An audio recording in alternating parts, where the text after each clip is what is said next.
जय माता दी। बड़ों को मेरा चरण स्पर्श और छोटों को मेरा प्यार। स्वागत करती हूँ आप सभी का अपने यूट्यूब चैनल पर और आशा करती हूँ कि आप सभी लोग स्वस्थ होंगे और मस्त होंगे। जब दिवाली आती है तो हम कितने खुश होते हैं और हम 15 दिन पहले या फिर मैं कहूँ 1 महीना पहले शुरू हो जाते हैं, कोने कोने की सफाइयाँ कर देते हैं। क्यों? क्योंकि माता लक्ष्मी आने वाली है।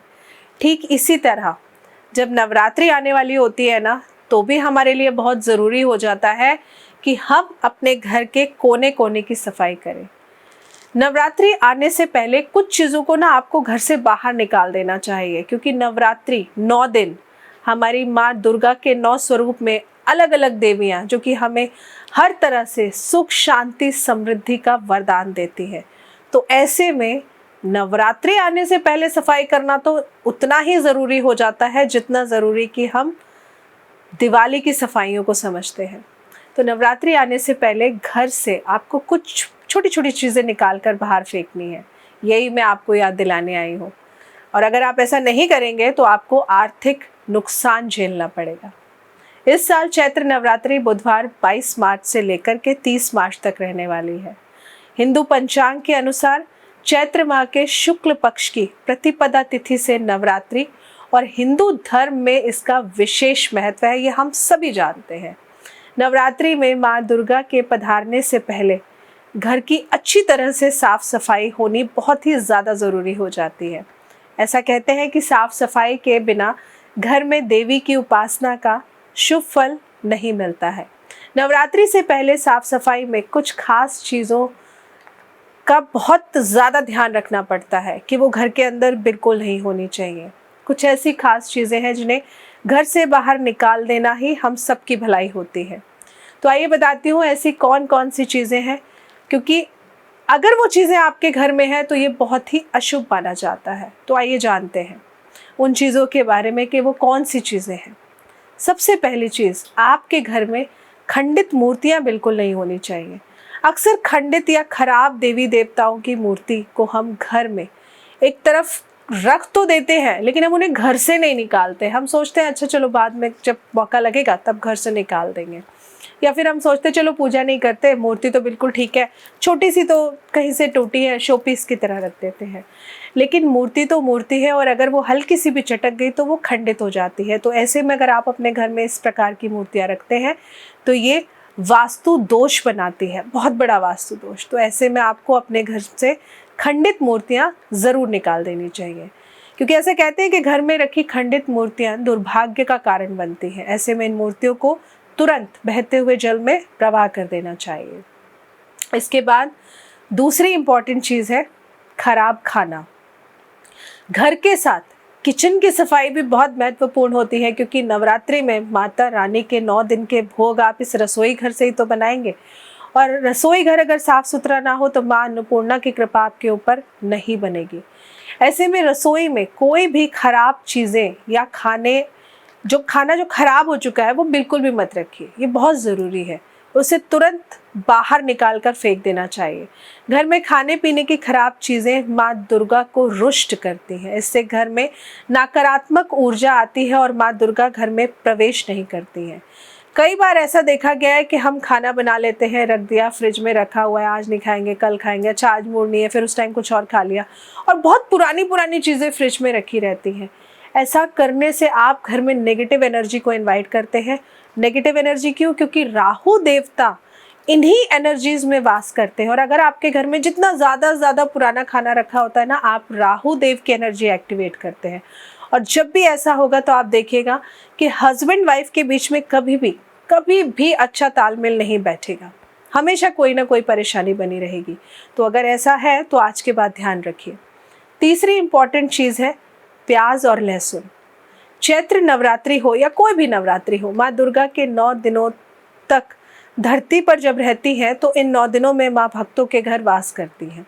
ऐसे में घर का वातावरण और घर दोनों का शुद्ध होना बेहद ही ज़रूरी माना जाता है। नवरात्रि से पहले सफाई के दौरान प्याज और लहसुन, अंडा, मांस, मदिरा आदि को घर से बाहर निकाल देना चाहिए। ये चीज़ें घर में नकारात्मकता लाती हैं, और इन चीज़ों की वजह से आप देखेंगे जो लोग कहते रहे अरे हमने 9 दिन तो छोड़ दिया, और 9 दिन नौमी करते ही या अपना अष्टमी पूजते ही वो शराब पीने लगते हैं। तो आपको पता है आप क्या कर रहे हैं, आप अपने ऊपर ना भार ले रहे हैं। और जब भी ऐसा करेंगे तो आप देखेंगे कि आपके शरीर पर काले काले रंग के ना पैचेस होने लगते हैं, दाग धब्बे होने लगते हैं, क्योंकि ये राहु देव का ही प्रकोप होता है। त्वचा संबंधित जब भी कोई परेशानी आपको मिलती है तो आप समझिए कि आपने माता को रुष्ट किया है, आपने माँ दुर्गा को नाराज किया है, जिस वजह से आपके राहु देव एक्टिव हो चुके हैं और जो कि आपको हर प्रकार से मुसीबत देने आए हैं। पहले वो आपको स्किन पे दिक्कत देते हैं और उसके बाद वो आपको धन संबंधित परेशानियां देने लगते हैं, आपको कोर्ट कचहरी की दिक्कतों में फंसा देते हैं। इसके बाद चौथी इंपॉर्टेंट चीज़ है खराब जूते, चप्पल और कपड़े। नवरात्रि से पहले माँ दुर्गा के स्वागत के लिए सफाई जब हम सब करते हैं ना, तो ऐसे में घर में रखे फटे पुराने कपड़े और जूते चप्पलों को घर से तुरंत बाहर निकाल देना चाहिए। घर में इस तरह की चीज़ें नकारात्मकता बढ़ाती हैं और माँ दुर्गा ऐसे घरों में कभी भी वास नहीं करती हैं। इसलिए कभी भी छोटे से लालच के चक्कर में बड़ा नुकसान मत करिए। इसके अलावा बंद घड़ी, ये भी आप तुरंत घर से बाहर निकाल कर फेंकिए, क्योंकि वास्तु में कहा गया है कि बंद घड़ी दुर्भाग्य का सूचक होती है। ऐसे में नवरात्रि में माँ के आगमन से पहले बंद या खराब घड़ी को बाहर निकाल कर तुरंत फेंक दीजिए, या फिर किसी कबाड़ी को दे दीजिए, या फिर उसे ठीक कराकर आप घर में रखिए अगर आप फेंकना नहीं चाहते हैं तो। ऐसी चीज़ें आपकी तरक्की में बाधा उत्पन्न करती हैं, साथ ही बुरा समय लाने में भी देर नहीं लगाती हैं। तो इसलिए ये कुछ खास छोटी छोटी चीज़ें थी जो मैं आप सबको बताने आई थी कि आपके घर में नहीं होनी चाहिए। और इसके अलावा आखिरी चीज़, अगर आपके घर में टूटे फूटे बर्तन हैं, चटके हुए टूटे फूटे बर्तन हैं, तो इनको भी नवरात्रों में, नवरात्रि शुरू होने से पहले घर से निकालकर बाहर फेंक दीजिए, क्योंकि ये सब कुछ नहीं है खराब राहु और शनि के लक्षण हैं। तो जब हम नवरात्रों में हम माँ को प्रसन्न करना चाहते हैं, अपनी माँ दुर्गा के 9 स्वरूपों की पूजा करके हम उनसे हर तरह से सुख समृद्धि का आशीष चाहते हैं, तो ऐसे में हमारे लिए बहुत ज़रूरी हो जाता है कि हम वो सारी चीज़ें घर से बाहर निकाल कर फेंकें जिससे कि हमारी माता को कष्ट पहुंचता हो। तो मैं लेकर आई थी ये छोटी सी जानकारी आप सभी के लिए, और आशा करती हूँ कि आप सबको ज़रूर अच्छी लगी होगी। अच्छी लगी या नहीं प्लीज़ कमेंट करके बताया ज़रूर करिए। और अगर आप लोग अपनी जन्म कुंडली दिखाना चाहते हैं तो नीचे स्क्रीन पर दिए हुए नंबर से हमसे कनेक्ट कर सकते हैं।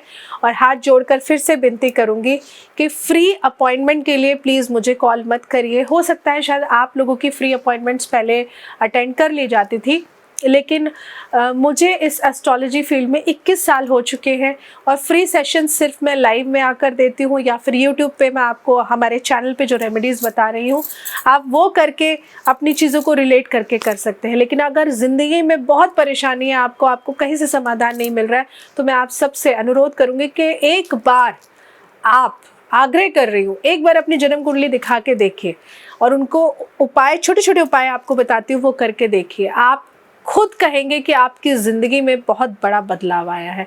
और अगर आपकी जन्म कुंडली नहीं है तो आप अपने किसी भी रिश्तेदार की जन्म कुंडली से अपने बारे में पता लगा सकते हैं, नहीं तो आप मुझे अपने दोनों हाथों की पाम पिक्चर शेयर कर सकते हैं और उससे भी मैं आपकी ज़िंदगी में होने वाली अप्रत्याशित घटनाओं को भी बताऊंगी। साथ में आप बिना बात की परेशानियां जो आपके ऊपर आ रही है उनसे कैसे बच सकते हैं उसके लिए छोटे छोटे से उपाय बताऊंगी। जय माता दी।